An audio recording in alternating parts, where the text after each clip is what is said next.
Hi YouTube! Today I'm going to be doing something a little bit different. As most of you probably know, I got my GED about a little over a month ago, and since then I've been kind of wanting to make a video explaining why I am not finishing high school the normal way, like most people do. Today is the day that if I were still in school, I would be starting my senior year of high school. So I wanted to make this today to explain, mostly this video is for my friends who are still going to school, who are my school friends, who don't really get it.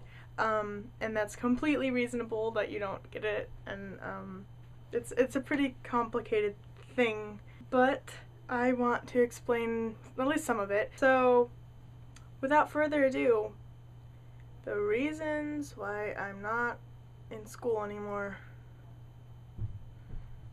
Let's do this.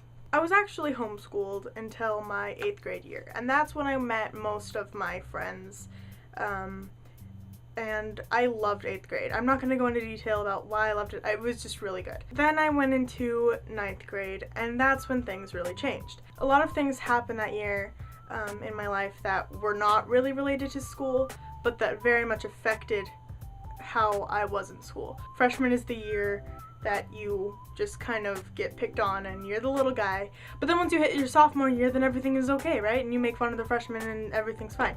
I remember on a couple of occasions, my life started turning into one of those really horrible high school movies where I was the nerd and everyone else was the jock, and I got shoved into lockers. No one gets shoved into lockers, like, it was just bad. By the way, I'm sorry if I'm talking a little bit weird. I kind of just woke up and I've been having a really sore throat and headache and stuff, so I'm sorry. There was just so much stuff that happened my freshman year. The big main one was I lost one of my best friends to cancer. That was in December of 2009. It was really rough. I'm still kind of getting over that, and it's been 3 years.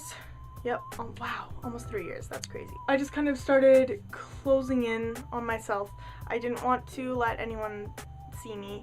I was very quiet and started getting into some really bad escapes from my head. It just wasn't good. I was very depressed. So that happened. But I had a lot of friends that year that I made. We were kind of the outcast group, but I loved them. I still love them. Oh my gosh, I love you guys so much. Congratulations on being seniors. Oh, I'm gonna cry so much at graduation. Then sophomore year, also a lot of stuff happened. At the beginning of my sophomore year, I just did not at all, you know how most of the years you're like, okay, yeah, summer's over, time for school to start.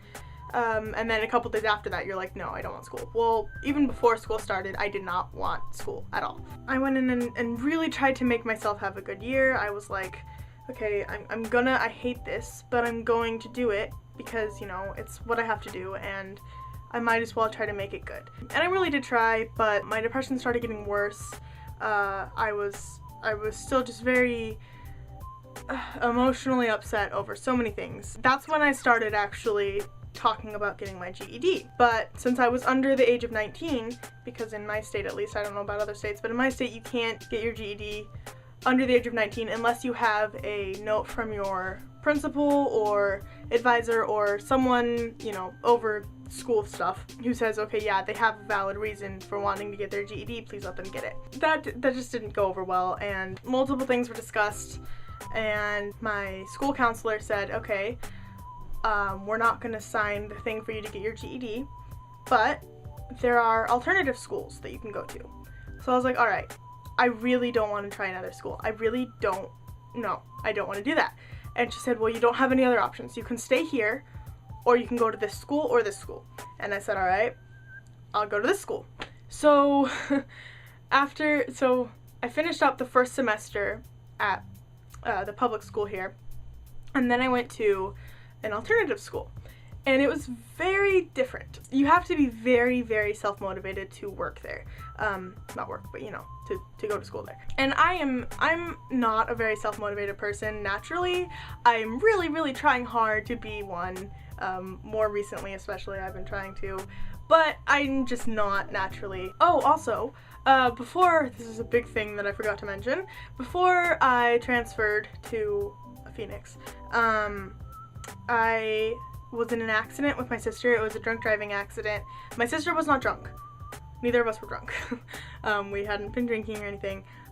It was another person who, he was coming from a bar, a club downtown, really close to our house actually. We were almost home from a party we'd been at. And he didn't stop at a stoplight and kind of turned, we were going this way straight and he was turning and he didn't stop at this stoplight that he was supposed to, so we hit him side on and he did a hit and run and left us there. Our car was completely totaled with over $10,000 of damage done, and I got some kind of bad burns on my body from the engine kind of crushed itself and started venting really, really hot air into the cabin of the car.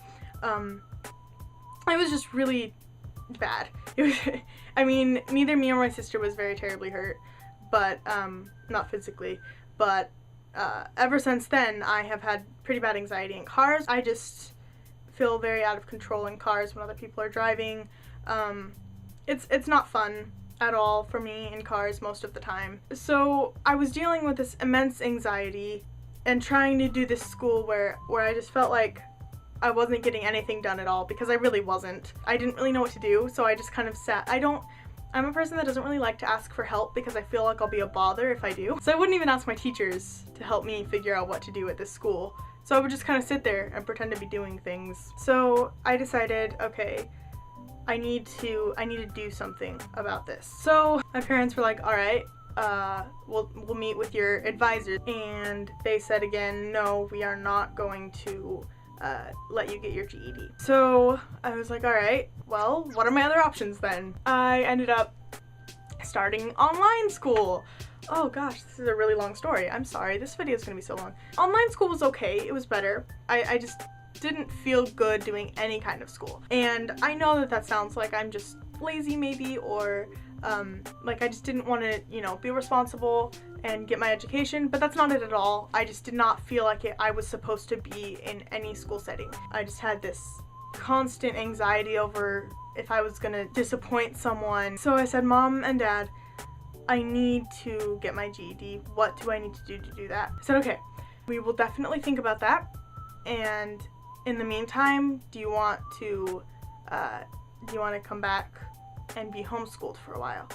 And I was like, no, I don't want to be homeschooled. But they said, okay, we're gonna say that you're homeschooled and we're gonna just have you studying for the GED.